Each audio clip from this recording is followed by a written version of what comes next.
मी प्राची शिरकर, प्रहार bulletin मध्ये आपल्या सर्वांचं स्वागत। जाणून घेऊया दिवसभरातील ठळक घडामोडी। माजी गृहमंत्री अनिल देशमुख यांच्या अडचणीत वाढ झाली असून सीबीआय कडून त्यांच्यावर गुन्हा दाखल करण्यात आलाय। गिरीश महाजन यांना खोट्या गुन्ह्यात अडकवण्यासाठी जळगावच्या तत्कालीन पोलीस अधीक्षकावर दबाव टाकल्याचा आरोप करत त्यांच्यावर हा गुन्हा दाखल करण्यात आल्याने महाविकास आघाडीच्या राजकीय वर्तुळात खळबळ उडाली आहे। गणपती बाप्पाचे आगमन अवघ्या 3 दिवसांवर येऊन टेपलंय, त्यामुळे कोकणात जाणाऱ्या गणेश भक्तांची रेल्वे गाड्यांसाठी गर्दी होत आहे। प्रवाशांची ही अतिरिक्त गर्दी कमी करण्यासाठी कोकण रेल्वेनं अनारक्षित विशेष गाड्या चालवण्याचा निर्णय घेतलाय।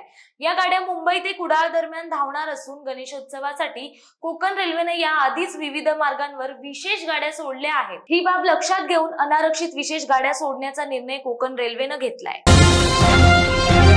मुंबईतील प्रसिद्ध लालबागचा राजा गणपती मंडळाने अनंत अंबानी यांना कार्यकारी सल्लागार म्हणून नियुक्त केलंय। 1 महिन्यापूर्वी झालेल्या वार्षिक सर्वसाधारण सभेत या नियुक्तीला मंजुरी देण्यात आली। अनंत अंबानी या मंडळाशी 15 वर्षापासून जोडले गेले आहेत। त्याच काळात त्यांनी अनेक सामाजिक उपक्रमात भाग घेतलाय। मंडळाने अनंत अंबानी यांची सन्मानात्मक सदस्यता दरवर्षी सामान्य सभेच्या मंजुरीने पुढे नेण्याचा निर्णय घेतलाय। त्यांच्या योगदानामुळे मंडळाच्या कार्यात सतत उन्नती होईल असा विश्वास व्यक्त केला जातोय।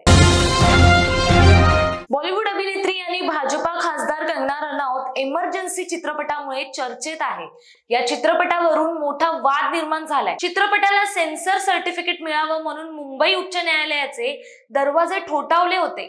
6 सप्टेंबरला चित्रपट रिलीज करता यावा यासाठी हे पाऊल उचललं होतं, पण मुंबई उच्च न्यायालयानं चित्रपटाला सीबीएफसी सर्टिफिकेट देणाऱ्या याचिकेवर सुनावणी करण्यास असमर्थता व्यक्त केली आहे। या प्रकरणी इतक्या लवकर आदेश देता येणार नाही असं कोर्टाने म्हटलंय।